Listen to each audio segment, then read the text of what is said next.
Baik, itu dia bidadari kecil yang kita masukkan awal siaran kita pada pagi tadi. Inilah dia, Ainul Madiah bersama kita, Zahira. Hari ini bayi yang sangat istimewa. Kini dah hampir usianya 3 tahun sekarang. Dan juga kita bersama dengan ibu bapa beliau sendiri, Zahira. Ya, dan saya rasa umum pun tahu bahawa Ainul Madiah dilahirkan secara pramatang ketika usia kandungan 7 bulan. Dan pada usia beliau 10 hari, beliau sudah pun menjalani major operation ataupun pembedahan besar untuk membuang ketumbuhan itu di dalam mulutnya. Betul. Jadi selamat datang kita ucapkan kepada pasangan ini, Encik Hafiz Muridan. Maafkan saya salah. Ahmad Safiuddin Ahmad Raza, bapa kepada Ainul Madiah, dan juga Puan Nurul Erwani Zaidi. Terima kasih.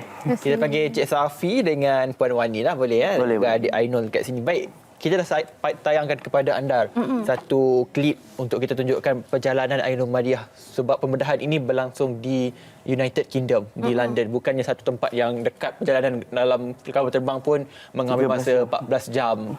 Bukannya mudah untuk bawa bayi kecil ini. Mungkin selepas, sebab kita ramai tahu perjalanan ini, kita dah tahu, cuma kita tak tahu selepas pembedahan dan sekarang ini. Mungkin kita boleh mulakan kehidupan Ainul sendiri bagaimana?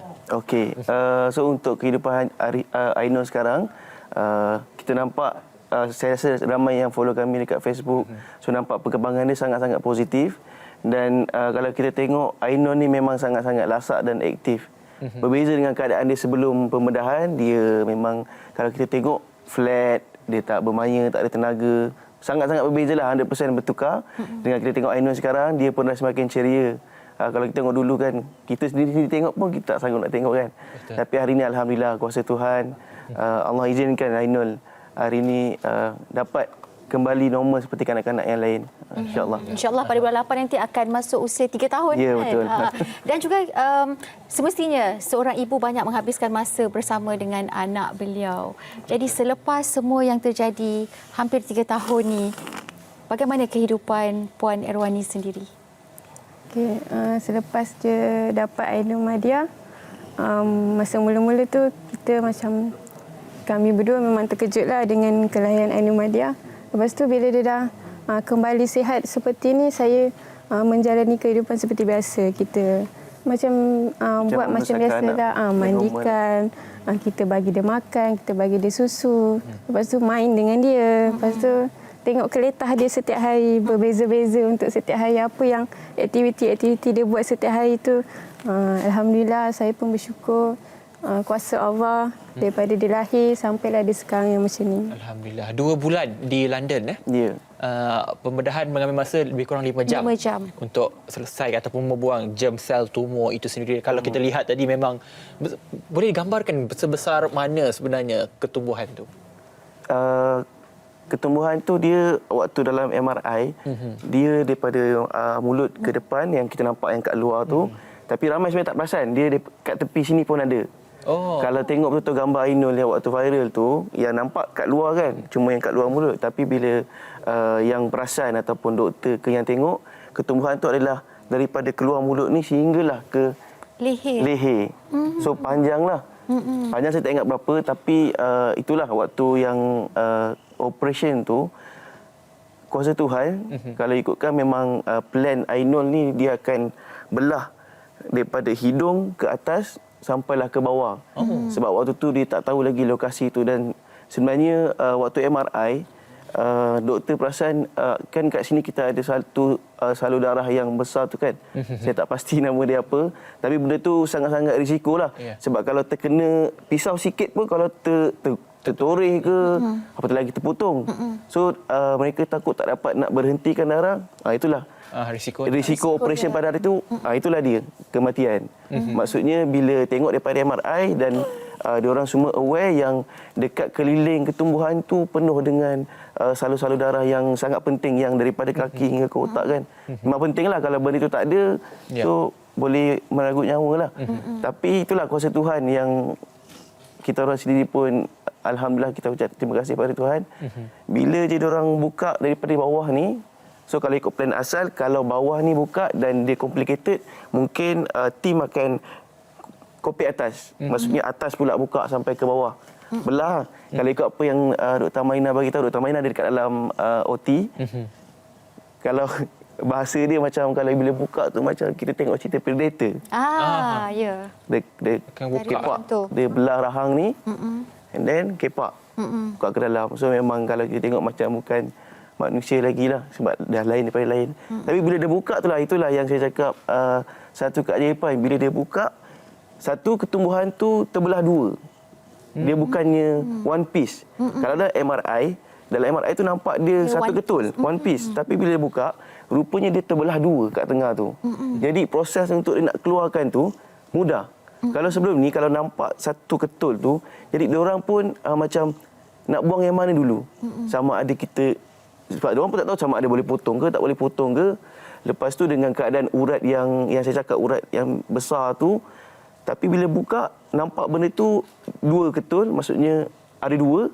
Tapi dia bercantum, cuma dia nampak kesan macam ada dua bahagian lah. Dan urat tu yang waktu MRI, dia ada dekat depan, dah jatuh ke belakang. Dia dah jatuh ke belakang. Itu yang orang terkejut. Dan sebab itulah kalau ikutkan proses pembenahan tu, belas jam. Pelannya belas jam lah. Mengikut kepada keadaan. Mengikut kepada keadaan. Tapi bila dah buka, rupanya itulah miracle. Miracle 5 jam sahaja keajaiban. Tuhan Allah bantu melindungi dengan Ainul ni. Ya, dengan doa-doa waktu tu saya yakin ramai rakyat Malaysia tahu Ainul tengah operate. Mungkinlah jutaan doa umat Islam, tak kisahlah bukan umat Islam. Yang doakan Ainul pun ada yang bukan Islam, yang bantu Ainul pun ada yang bukan Islam. Senang cerita, seluruh rakyat Malaysia yang terkesan, yang sangat kesian dengan Ainul, saya yakin orang tengah doakan Ainul pada waktu tu selain daripada kami berdua, ibu dan ayah. Sebab itulah bila doktor buka, dan semuanya dipermudahkan. Dipermudahkan. Jadi kalau kita mengimbas kembali untuk 2 tahun lepas kan, di mana ketika itu gelombang Ainul Mardiah, kita juga difahamkan apabila melalui posting ataupun hantaran daripada Instagram dan juga Twitter Dr. Amalina. Sebelum itu juga ada postingan lain juga. Jadi bagaimana Encik Safiuddin melihat media sosial ini sebagai jalan untuk membantu Ainul Mardiah ketika itu? Okey, sebenarnya Ainul ni viral waktu umur dia 8 bulan. So sebelum dia viral tu memang kami berdua dan keluarga terdekat kami sajalah yang tahu. Memang saya tak ada pernah merancang ataupun plan nak viralkan Ainul.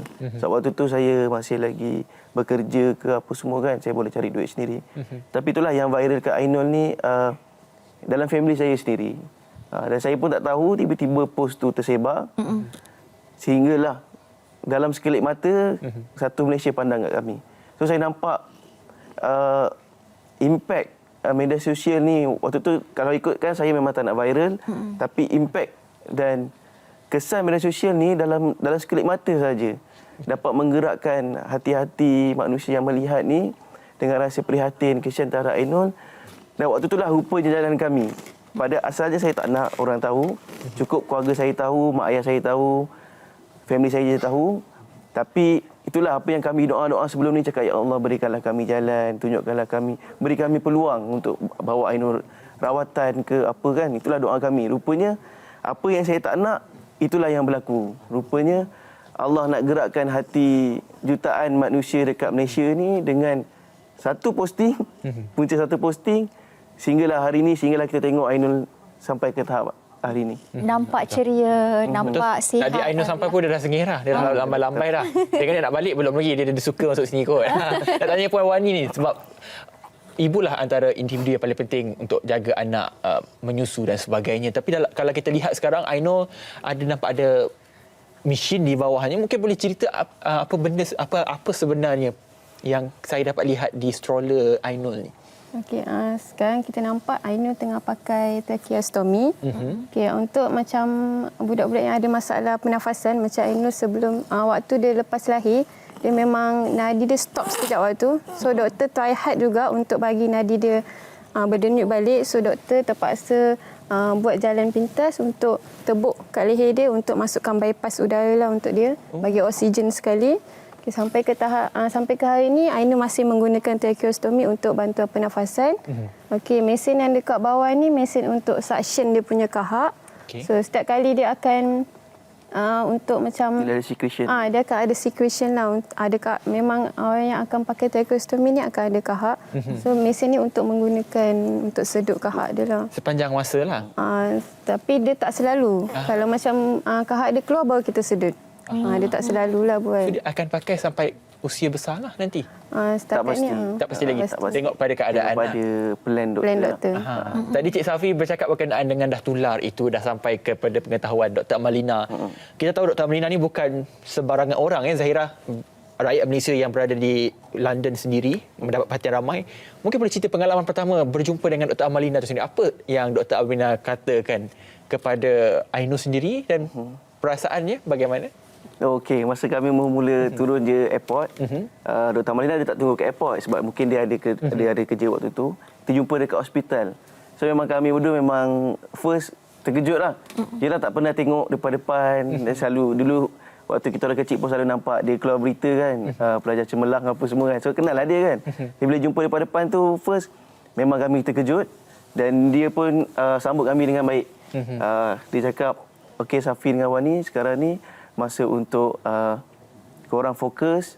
Cakap kita dah sampai dekat sini, apa pun yang berlaku kita teruskan buat. Dengan apa yang next tu, apa yang akan berlaku kita tak tahu, tapi Dr. Amalina pesan supaya fokus dan teruskan.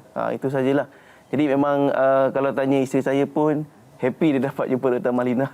Selalu tengok dekat surat khabar, dekat motor semua je kan. Tak sangka lah dapat jumpa depan-depan kan. Alhamdulillah lah, kita pun bersyukur sebab keluarga Cik Safi juga ditemukan dengan orang-orang yang hebat dan juga orang-orang yang betul-betul ikhlas membantu adik Ainul. Akhirnya kita dapat lihatlah di sini. Saya harap banyak lagi kita nak tahu selepas ini bagaimanakah kehidupan Ainul dari segi rawatannya dan juga pemakanannya, mungkin kita ingin tahu. Dan juga sekiranya anda ada persoalan yang ingin tanyakan kepada anak syurga ini, yang saya boleh katakan anda boleh turunkan soalan anda di Facebook Pesona SY Live. Jadi jangan ke mana-mana, kembali selepas ini dalam Pesona SY Seraksi di Hati.